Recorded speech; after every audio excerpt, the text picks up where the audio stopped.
India आजकल, सच खबर हर पल।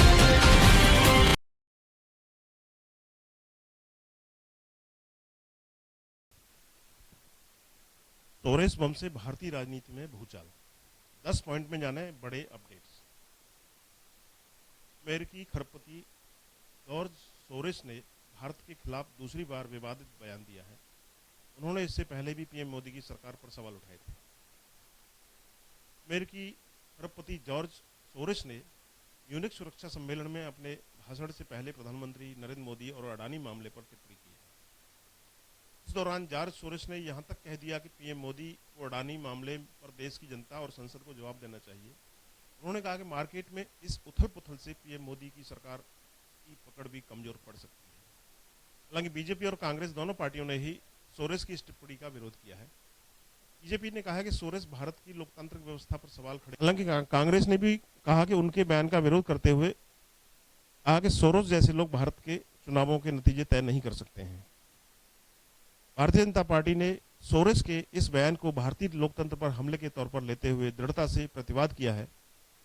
अमेरिका की शोध कंपनी हिंडनबर्ग रिसर्च 24 जनवरी को जारी रिपोर्ट के बाद अडानी समूह को भारी संकट का सामना करना पड़ रहा है। इस रिपोर्ट में लेखांकन, धोखाधड़ी और शेयरों में धांधली के आरोप लगाए गए हैं, लेकिन अडानी समूह ने इसे दुर्भावनापूर्ण, आधारहीन और भारत पर सुनियोजित हमला बताते हुए इसे। ये जानते हैं इस खबर से जुड़े हुए मुख्य अपडेट्स। सोरेस ने अपने भाषण में कहा कि अडानी समूह में उथल पुथल देश में एक लोकतांत्रिक पुनरुत्थान का द्वार खोल सकती है। उनका लगभग 42 मिनट का भाषण जलवायु परिवर्तन, रूस यूक्रेन युद्ध, अमेरिका की समस्या, तुर्की आपदा और चीन की विफलताओं पर केंद्रित रहा। उन्होंने दावा किया कि मोदी और कारोबार जगत की महत्वपूर्ण हस्तियां अडानी करीबी सहयोगी हैं और उनके हित आपस में जुड़े हुए हैं। सोरेस ने कहा कि अडानी समूह पर शेयरों में धोखाधड़ी का आरोप है और उसकी कंपनियों के शेयर ताश के पत्तों की तरह ढह गए। मोदी इस पर चुप हैं, लेकिन उन्हें विदेशी निवेशकों और संसद में सवालों का जवाब देना होगा। सोरेस ने हालांकि अपने दावों के समर्थन में कोई पुख्ता सबूत पेश नहीं किया। उन्होंने यही कहा कि इससे भारत की केंद्र सरकार पर मोदी का दबदबा काफी कमजोर हो जाएगा और आवश्यक तौर पर संस्थागत इससे सरकार पर मोदी का दबदबा कमजोर हो जाएगा और आवश्यक तौर पर संस्थागत सुधारों को आगे बढ़ाने का दरवाजा खुल जाएगा। सोरेस ने आगे कहा कि मैं अनाड़ी हो सकता हूं, लेकिन मुझे भारत में एक लोकतांत्रिक पुनरुत्थान की उम्मीद नजर आ रही है। बीजेपी नेता और केंद्रीय मंत्री स्मृति ईरानी ने संवाददाताओं से कहा कि यह युद्ध भारत के खिलाफ शुरू किया जा रहा है और युद्ध और भारत के हितों के बीच मोदी खड़े हैं। उन्होंने कहा कि सभी को एक स्वर में उनकी टिप्पणी की निंदा करनी चाहिए। ईरानी ने आरोप लगाया है कि सोरेस भारतीय लोकतंत्र को नष्ट करना चाहते हैं और कुछ चुने हुए लोगों द्वारा यहाँ की सरकार चलवाना चाहते हैं। उन्होंने दावा किया कि उन्होंने भारत सहित विभिन्न देशों की लोकतांत्रिक व्यवस्थाओं में हस्तक्षेप करने के लिए $1 अरब से अधिक का फंड बनाया है। कांग्रेस ने शुक्रवार को कहा कि भारत में नेहरूवादी विरासत यह सुनिश्चित करती है कि अमेरिकी राष्ट्रपति जॉर्ज सोरोस जैसे लोग भारतीय चुनावों के परिणाम तय नहीं कर सकते। पार्टी के महासचिव जयराम रमेश ने सोरोस के एक बयान की पृष्ठभूमि में यह टिप्पणी की है। जयराम रमेश ने ट्वीट किया, प्रधानमंत्री से जुड़ा अडानी घोटाला भारत में लोकतांत्रिक पुनरुत्थान शुरू करता है या नहीं, यह पूरी तरह कांग्रेस, विपक्ष व हमारी चुनावी प्रक्रिया पर निर्भर करता है।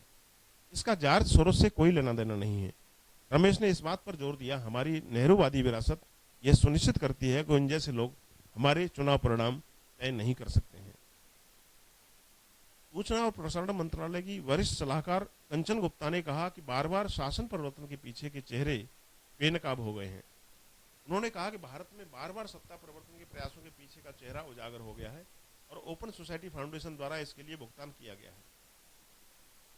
कंचन गुप्ता सोरोस की टिप्पणियों से संबंधित खबर संलग्न करते हुए ट्वीट करती हैं, भारत में लोकतंत्र मजबूत है और लचीला है। सन 2024 बहुत दूर नहीं है और सोरोस एक बार फिर गलत साबित होंगे। गुप्ता ने आगे कहा कि म्यूनिख सुरक्षा सम्मेलन MSS वैश्विक सुरक्षा चुनौतियों पर चर्चा करने और शांति और स्थिरता के रास्ते तलाशने का एक मंच था, न कि संघर्ष को आमंत्रित करने का। सोरेस ने वर्ष 2020 में भी दावोस में विश्व आर्थिक मंच की बैठक में मोदी सरकार की आलोचना करते हुए कहा था कि राष्ट्रवाद आगे बढ़ रहा है और भारत में सबसे बड़ा झटका देखा जा रहा है। उस समय सोरोस ने कहा था कि सबसे बड़ा और सबसे भयावह आघात भारत में लगा, जहां लोकतांत्रिक रूप से निर्वाचित नरेंद्र मोदी एक हिंदू जागरण राज्य, एक हिंदू राष्ट्रवादी राज्य का निर्माण कर रहे हैं, एक अर्ध स्वायत्त मुस्लिम क्षेत्र कश्मीर पर बंदिशें लगा रहे हैं और लाखों मुसलमानों को नागरिकता देने से वंचित करने की धमकी भी दी जा रही है।